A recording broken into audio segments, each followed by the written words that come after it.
Good morning, and let me extend my welcome to our 4th annual Jewish Leadership Conference.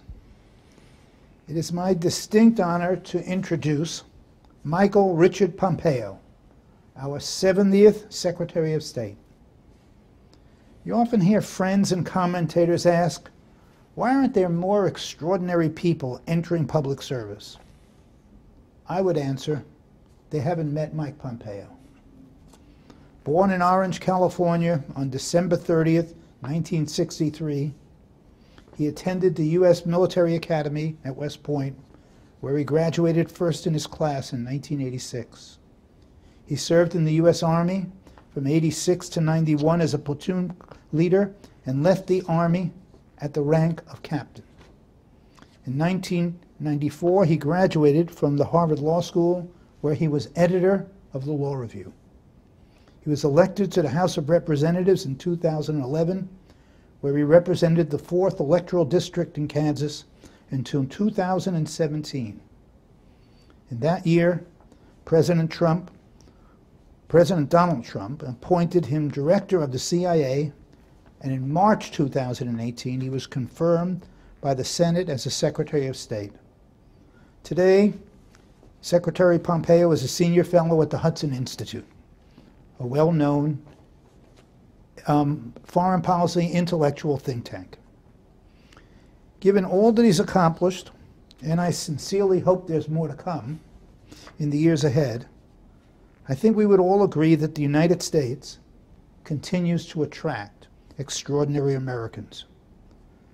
Mr. Secretary, welcome to the Jewish Leadership Conference. Thank you very much. Thank you for that kind introduction, Roger. I appreciate it. It's humbling. So let me start with the less than humbling questions here. All right, let's go. So when you were running for Congress, a reporter asked you, if elected, how would you separate your faith from your government service? You paused and said, I won't even try. It's the prism through which I view the world and everything else. In a wonderful speech you gave, my faith, my work, and my country, you said, God has entrusted this position to me at this time, and I feel every day the duty to honor that calling. I think our audience would be interested how your religious faith has shaped your understanding of America and how it's influenced your foreign policy ideas.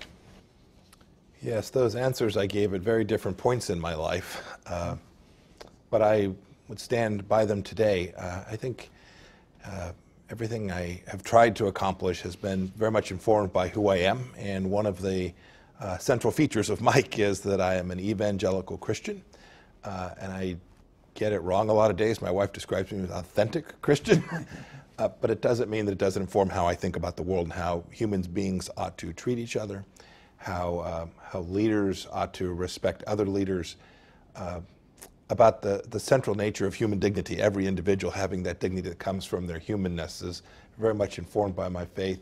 I also think, and when I traveled the world, Roger, I would meet people of all faiths, right? I would travel to Israel and meet Jewish leaders. I would travel to the Gulf states and meet Muslim leaders. I would travel to Asia and meet people of all different faiths. You know, they all appreciated the fact that I was open about who I was. I think they also appreciated the discipline that came from that, this understanding of there's something bigger than just Mike. There's something bigger than just what we're trying to do here in the United States. And so I always found it a very valuable set of conversations, these disciplined faith leaders across the world trying to do good works alongside nation states. I think it put me in a unique position. I'm one of the first Secretary of States that's sort of spoken about this in a way that I have. I did it very intentionally because I always believed that when I was working on behalf of the United States, it was important for people to understand who I was and how I thought about the world and how I approached it. I never forgot. I raised my right hand more than half a dozen times. That was to defend the United States of America, not any particular faith group, or frankly those who choose not to believe. But nonetheless, my Christian understanding of what America is and how human beings ought to treat each other is something that's just part of who I am. And did it affect, how did it affect it in terms of public policy, foreign policy? reaching out? In some ways, less directly, in the sense of we weren't advocating for policies that benefited Christians. We did come in our administration to spend an awful lot of time working on religious freedom issues. We think this is central to America's place in the world, this understanding that we have in America of our religious freedom. And so we built out an enormous set of policies around advocating for religious freedom and the right of people to not practice their faith if they choose not to. And we pushed back against tyrannical regimes all across the world who were denying that religious freedom, whether it was in Arab countries or in China, whoever it was. So in that sense, it was an important part of what I tried to do as Secretary of State. But it didn't drive the U.S. national security interest in as direct a way as it has shaped just the fundamental way that I think about the world and humanity and the place of nation states vis human rights and governments vis human rights, which is very central to my understanding about how it is we all lead successful lives. So let's move on to some of these countries you had some significant meetings with and reactions to. The Trump administration took a series of actions against the CCP, the Chinese Communist Party, to identify malign influence in the U.S. These efforts appear to be on the right track. But China is unlike almost every significant adversary of ours over the last 70 years. For instance, Germany, Japan, and the Soviet Union, none of which was an economic power, and none of which had trading relations with our allies, and not to mention that China is our largest trading partner. So my question is, were we to be successful, whatever that means with China, what would the theory of the case look like? What would success look like? And is it probable that China would accept it? I believe in the end we will get to success and that China will ultimately be part of that success. That is, there'll be a place for China in the world. This was not, our policy wasn't the same policy we had with respect to some of the other countries that you described. I've been asked so many times, is this the new Cold War? It's so fundamentally different because of these economic interconnectedness that not only the United States has with China, but with the networks that are developed all across the world, of which China is often a part. Success, therefore, looks like making sure that these rules, the rules that have roughly been accepted by most nations in the world about how countries interact with each other and how commerce is conducted around the world and how information is appropriately used and when it's not appropriately used, we must ensure that the Chinese Communist Party doesn't hijack that set of rules and that we cannot permit a communist regime in the same way we wanted to slow the Soviet Union and ultimately defeat, right? Ronald Reagan said, we win, you lose. We want to make sure that here the Chinese Communist Party doesn't come to dominate and be hegemonic, as it is Xi Jinping's clear intention. We only have to listen to the things that he says. And so this economic component is real. It is a challenge. I've spoken with lots of leaders across the global business community, not just American business leaders. There will come a day when every one of them is going to have to recognize that America's national security and indeed global stability depends on us not permitting the Chinese Communist Party to create the rules that they want, whether that's about currency, whether that's about trading rules, whether that's about the rules of the road for how foreign corrupt actions are responded to. There is a Western set of understandings that has created enormous wealth all across the globe. And the Chinese Communist Party today abides by almost none of those rules. But they believe we are in decline. That is what they've said many times. In economic decline, in spiritual decline, you know, what we stand for. And they believe that they're reaching for military advantages over us, especially in a whole series of new technologies. How are they going to be brought along? They're going to have to make radical changes in the way they live. They are. And we won't have to make those changes. That's right. But they will. They will. How's that going to happen? They will. They don't, Roger, have to make radical changes the way the ordinary Chinese citizen lives. there have to be radical changes in how the Chinese Communist Party, that leadership cadre, interacts with the rest of the world. To your point, they do think that we are a society in decline. They mostly believe that throughout their leadership. They're wrong about that. It's a mess here in the United States oftentimes. That is a long tradition of the United States of America, not something that is unique to our times. I think they fundamentally misunderstand that. But it will require U.S. leadership, and we can put together a coalition designed not to destroy China, but rather to convince the Chinese Communist Party that they must comply with this set of understandings. They will have to change their behavior. There's no doubt about it. You talked about military advantage, what's taking place inside of our schools. The Chinese Communist Party is infiltrating with propaganda inside of our schools. They're stealing intellectual property from our finest research institutions all across the United States. Roger, we slept on this for a long time.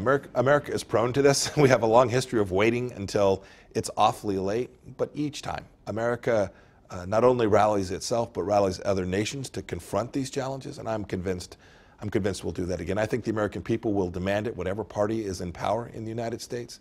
And in the end, I think the Chinese Communist Party has made an enormous mistake by underestimating the capacity of the United States of America. Do you think if they made a step testing out, let's say, the Biden administration, I'm not talking about them in particular, and they tried to make some inroads in Taiwan, where we have no treaty relationship with, and they've always said it was theirs, would we recognize Taiwan and defend it, do you think? It's a complex policy decision. I want to leave this administration all the room that it needs to conduct this in a nuanced way. But you need to look no further than how our administration prosecuted this file, how we attended to this. We made very clear that the understandings we had with respect to how the United States treated both mainland China and Taiwan, we were going to live up to our commitments. Frankly, we have legal commitments. Many presidents ignored them, much like many presidents ignored the legal requirement to move the embassy to Jerusalem. This president didn't. We lived up to our commitments to Taiwan. We sold them high-end weapon systems so that they could defend themselves. We conducted economic activity alongside them. We worked closely with the most capable semiconductor manufacturers in the world to, I hope, bring some of that technology here to the United States, setting this linkage between the United States and the people of Taiwan in a way that I think will cause the Chinese Communist Party to be very careful. That is, they will end up having to treat it in a way that's fundamentally different than the tragedy that befallen the people of Hong Kong. Okay, let's move on to another easy one. Yes, another travel spot here. So one of the most profound changes under the Trump administration was on leaving the JCPOA and then placing very tough sanctions on Iran's oil exports and financial transfers. This undoubtedly put tremendous pressure on the Iranian regime. President Biden and his team are exploring the possible re-entry into the agreement. From press reports, Tehran's breakout time is actually down to 3, 4, 5 months, whatever it may be, having enough fissionable material to create a nuclear weapon. Many have said that if Iran gets the bomb, then Saudi Arabia, Egypt, and Turkey will soon follow thereafter. My question is about Israel. Can Israel live with a nuclear-capable Iran? The IDF has been reported to updating its plans for military action against Iran. And considering that Iran has threatened Israel almost every day for as long as any of us can remember,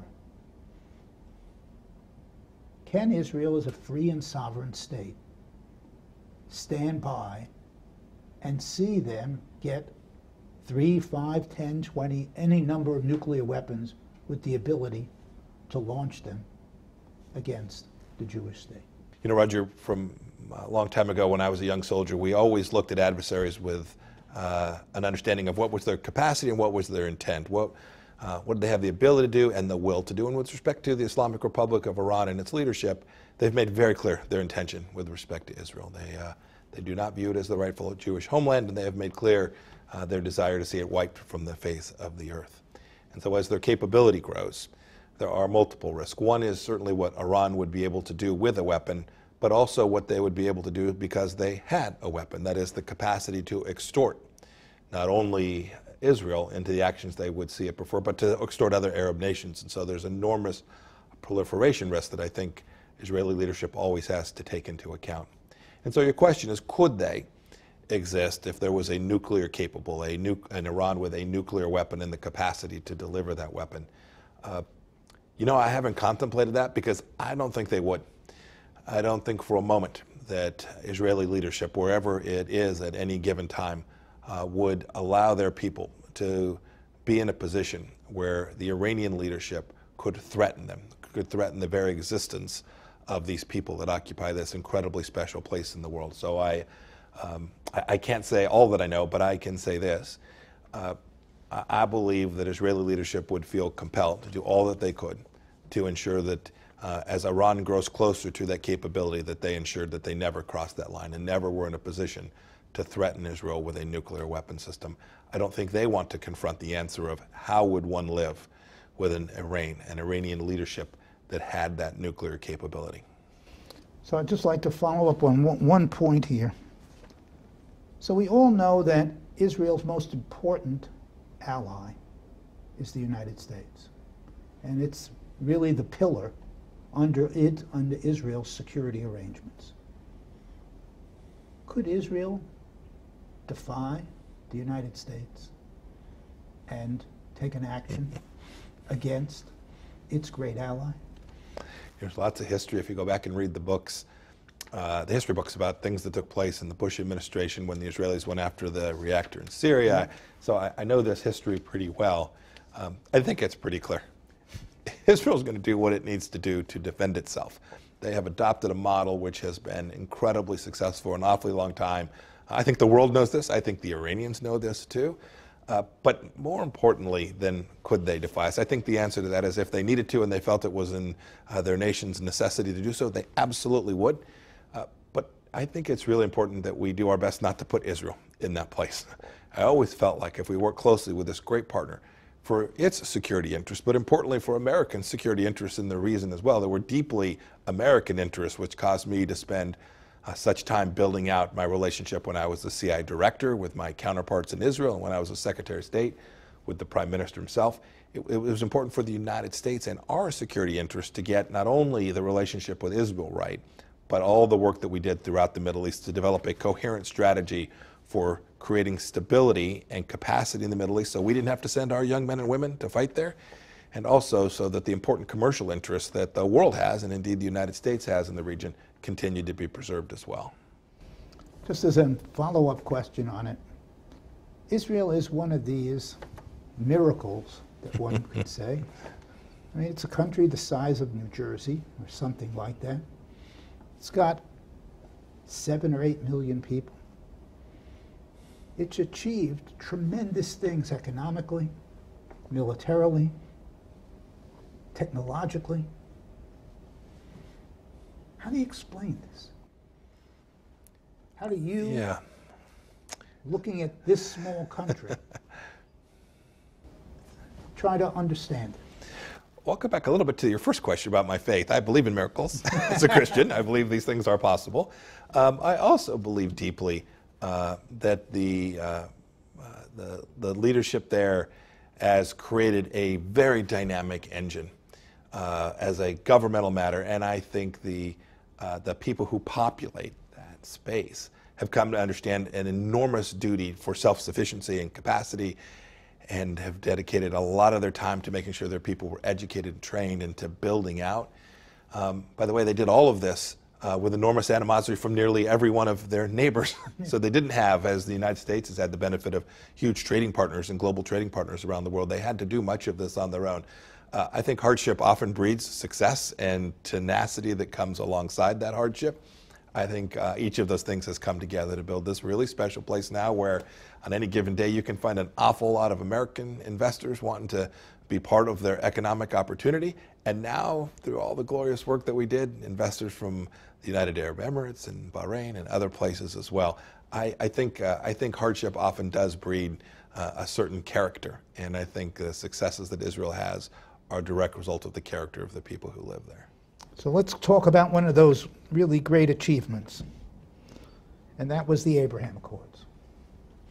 It is intriguing that this diplomatic achievement flew in the face of prior efforts over the last 40 years, all of which had failed. They had all insisted that to make peace with the Arab world, we had to first make peace between Israel and the Palestinians. How did you, the president, other White House associates, come up with this highly differentiated strategy? This sort of, in many ways, it was a controversial strategy, and yet it turned out to go against all prevailing conventional wisdom of so many Middle East experts. So there were many chefs in the kitchen on this process, but it began with a fundamental understanding that every effort, from people acting in good faith, from Democrat administrations, Republican administrations, I came to know many of them very well.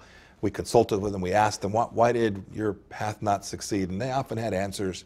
In the end, we knew that the Palestinian veto stood in the way of a lot of really good work that could be done. And so when we laid out what we called our vision for peace to the region, it had many parts to it, some of which were diplomatic, many of which were economic, all of which took into account that while we wanted life to be better for the people who live in the West Bank, we weren't going to allow the Palestinian Authority, these leaders who had said no, no, and no forever, we weren't going to allow that to dominate our thinking in the region. And so we began with a strategy with respect to Iran, acknowledging Iran as the central threat to the region. That helped us develop a coalition with the Kingdom of Saudi Arabia, with the United Arab Emirates, with other Gulf states as well, who said, yep, if the United States is prepared to do that. So the withdrawal from the JCPOA was a gating issue for us to develop this coalition that ultimately led to the Abraham Accords. And then I think these countries all became comfortable that the United States was going to be there to support them, and that we weren't going to allow lots of tradition, American foreign policy tradition, to stand in our way of a process that looked very, very different. So it began with Iran. It moved to the decision to move the embassy, the United States Embassy, to recognize Jerusalem as the rightful homeland of the Jewish people, something that, from President Trump's perspective, just looked like common sense. They tell us their capital is there, should we not be there too? Right? That's a slight oversimplification, but we acknowledged that it was the right thing to do against lots of resistance. You can go read the articles that said you'll start World War III, or more appropriately, Intifada 3, 4, 5, pick a number. None of those things happened. They didn't happen because I think we did good work laying the groundwork for an understanding that said it is not rational for an Arab state to base its foreign policy on hatred of Israel. That in fact we can increase cumulative security in the region, and cumulative security in the region if you will acknowledge Israel's right to exist. And it took lots of people, lots of travel, lots of meetings, lots of conversations at very senior levels, and then throughout our governments. There were conversations between private sector companies as well that were making clear that there was a real economic case for strengthening the relationship in the region as well. And it ultimately culminated in the Abraham Accords, where a handful of countries made the big leader decisions, whether it was the Prime Minister of Israel or the Arab leaders who made those decisions. Those weren't always the most popular decisions at home, but they were willing to do that because they were convinced it was right for their own country. And so as you look out many years here, what could develop? I mean, sadly, many of these countries are not well developed economically. There are a handful that have been really innovative. But what really happens to them? What really happens to this sort of coalition of countries? How do they become more consequential in their neighborhood? This is what they're all seeking. When you have an unstable Middle East, who's going to invest? Who's going to take risk capital and place it in a place that tomorrow could be in conflict, or tomorrow could have an embargo or a boycott, or the Straits of Hormuz closed, right? Whatever the economic risk may be, whatever the political risk may be, it's very, very difficult. And so I believe fundamentally that those leaders made the decision that they could improve lives for their people if they would join hands in the Abraham Accords. And I've seen it already in what is now just a handful of months. I've watched political risk reduced, instability reduced, and innovation, creativity, the rule of law, all the things that ultimately lead to enhanced productivity and investment. I've seen those things begin to flourish. I am very confident that this is out of the box now. This is going to continue. This will only grow and make lives better for people throughout the Middle East. And when you do that, the risk of war, the risk of conflict goes down. If not in a straight line, it goes down in a way that is certainly related to that stability. God willing. Yes. Inshallah. Yes, exactly. In June of 17, the New York Times reported that under your leadership, the CIA, you promoted a new head of Iran operations, which the Times says was the first major sign that the Trump administration was taking a harder line on Iran. 2 years later, when you were Secretary of State, the President agreed and decided to strike and kill Qasem Soleimani. David Petraeus, the retired general, said Soleimani and the Islamic Revolutionary Guards were responsible for at least 600 deaths of American soldiers. I'm interested in connecting your experiences at the CIA and then with state to see how the administration, the Trump administration, began to look at some of these killers like Soleimani and taking actions against them. When I became CIA director, I had been involved in the issues surrounding the Islamic Republic of Iran during my time as a member of Congress. So I came in with that knowledge base. And under President Trump, we knew that, you know, when you take out a terrorist leader, it is the case that often they can simply be replaced and not a great deal of progress is made. But we also knew there were other places where we could have an enormous impact. And so I stood up what we called the Iran Mission Center. I picked a fellow who his name actually appears in the New York Times. I give the New York Times heck, maybe more than that, for having disclosed who he is. But I picked a leader that I knew could build out a collection activity and capacity inside the CIA so that we could provide President Trump with accurate information about what it is he needed in order to build out what ultimately became our Middle East strategy. And so we stood that up early on in my time there. It was controversial inside the agency to do so because it was breaking organizational boundaries. It turns out it was the right thing to do. It put us in the right place. And with respect to Qasem Soleimani, this is not someone who was replaceable. Not only did he have the American blood on his hands, as you have described, soldiers that were serving under General Petraeus and other commanders in Central Command, but he was someone who was first and foremost a general who was actively engaged in plotting against the United States of America and Israel each and every day. And indeed, when President Trump ultimately made the proper decision to take out Qasem Soleimani, he was engaged in very much that same thing. We had intelligence sufficient to demonstrate that he was engaged in building out a set of programs and activities that might well have resulted in the loss of American lives. And so it was a righteous activity that we undertook. And I must say, while there were many in the United States government and advisors all around who were saying that if you do this, you will end up in war with Iran, I think the work that we had done at the CIA, and which my successor, Gina Haspel, had continued to do at CIA when I came over to state, I think it gave us great confidence that we knew enough to recognize that we could do this and increase American security. And the relationship between myself and Director Haspel, when I was a Secretary of State, was important in being able to share with the President across a seamless way, across that boundary, the political and diplomatic dimensions of trying to build out a coherent Middle East strategy, what ultimately resulted in the strike on General Soleimani. But also we had the data and the intelligence to be sure that we understood well enough what the risks were, what the second and third order risks were that were connected to that, in a way that I think gave the President enough information that he could be confident that we could reduce risks significantly if we followed through on that strike. You were the first CIA director who ever became the Secretary of State. how significant was, how so helpful, you just gave an example where it was sort of central to ultimate success. But I'm saying in the larger sense, this is a gigantic agency with enormous moving parts all over the world. And how was it helpful in then looking at sort of almost the inverse of that agency? Yes. Right? Yes, indeed, the inverse.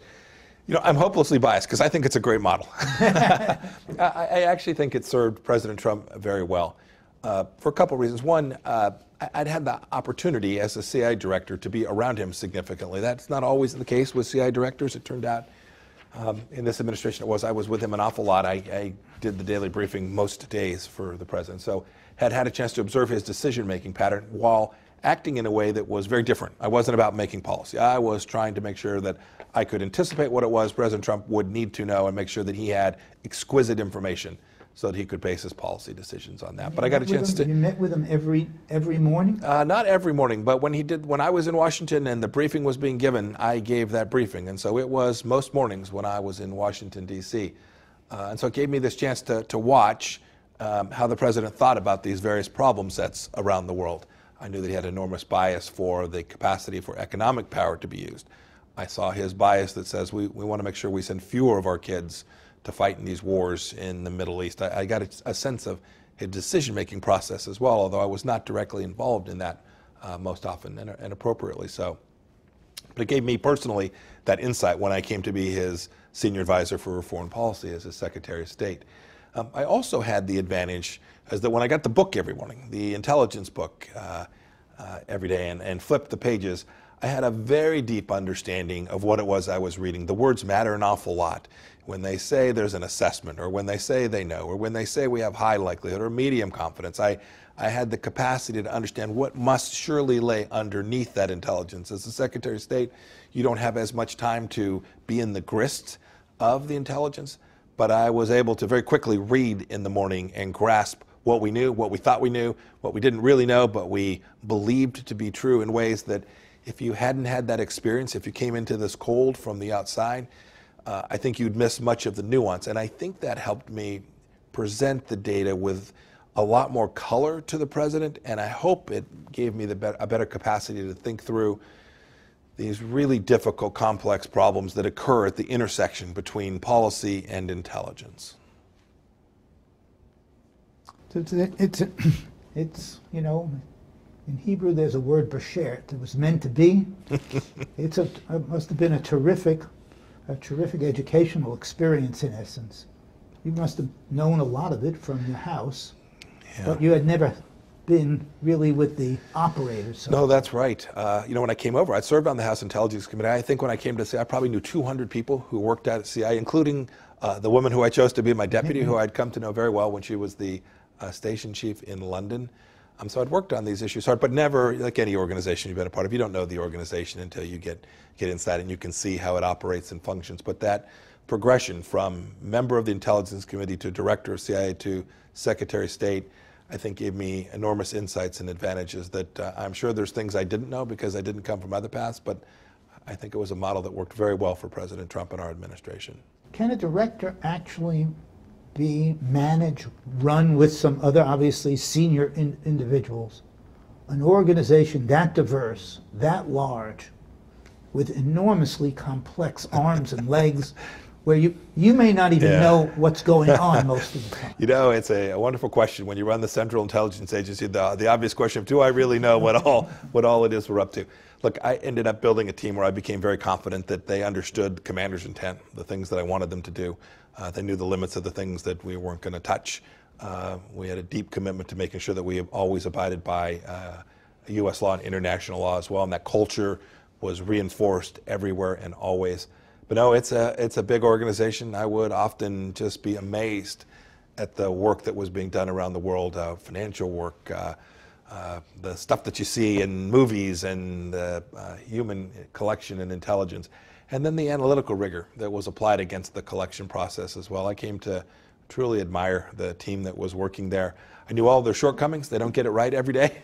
Just like any other information output organization, they make mistakes and miss things. But I came to be able to see how it was we could structure it in a way that delivered really important information to senior leaders around the U.S. government. Then I was the beneficiary of that amazing work for a couple of years as well. So do these organizations, I'm now thinking you've had experience with state, you've had experience with the CIA. Do these organizations get too large? I mean, in the end, they're always asking for more resources, which may be a very good thing to do. But how do you go about even thinking about rationalizing? Yeah, it's a question we spent a lot of time thinking about, and we made some progress in areas. In other places, I saw shortcomings. Places we didn't ask the macro question of is this thing too big, but we asked the question about are we just doing what we did yesterday, and is that still relevant to what we need to be doing tomorrow? We asked a lot of those hard questions, both at state and at CIA. In some cases, it was fine. We were doing the right thing. The counterterrorism work that we were doing at CIA was important and exquisite. That long predates me. I take no credit for it. We continued it. But there were places, with respect to Iran, we created a mission center. We created a mission center that was very focused on Chairman Kim in North Korea. And at state, there were things that we were just not getting right. And so we built out other institutions. And so we tried to cut and trim and allocate resources against the problem set that President Trump had identified as the most threatening to America. They are big beasts. They were far bigger than anything I had ever personally run before. I had been a tank platoon leader. I had 16 people. I ran two small businesses in Kansas where we had several hundred people. These were leadership challenges, wholly apart from being a cabinet member and serving a president. They are leadership challenges, management challenges in their own right that require a leader with enormous force and the ability to work really long hours. But they know you're going to be gone at one point in time, and they're still there. Yeah. So can they, in essence, just wait you out? It happened. It absolutely happened. I saw cases where I am confident that, and this would frankly mostly have been at the State Department, very different cultures between CIA and the State Department. For lots of reasons, some of them appropriate, some of them unfortunate. But very different cultures. Yes, I saw people who thought they could sit on things and stall, and as we closed in on the last handful of months, I saw this happen all too often. But I must say, for the most part, I found officers at each of those two places who were trying to do what it was our leadership had directed them to do. So, getting back to one of your talks, one of your speeches. You may give a lot of speeches. I gave a lot of speeches. I'm anxious to hear what you're going to bring up. From one of your talks before a large Christian group, you said, I want to kick off my remarks by telling you something you already know. Christians in America are among Israel's greatest friends. While it is the case that the early Puritan settlers drew great instruction from the Hebrew Bible, my question is about the change that occurred in the evangelical community. Estimates indicate they've grown to 40 million strong over the last 30 or 40 years. This is a religious, and dare I say, a political force. It is of a magnitude and consequence greater than I believe most anyone could have imagined. Why have our Christian friends grown to be Israel's greatest supporters in their churches and in the halls of Congress?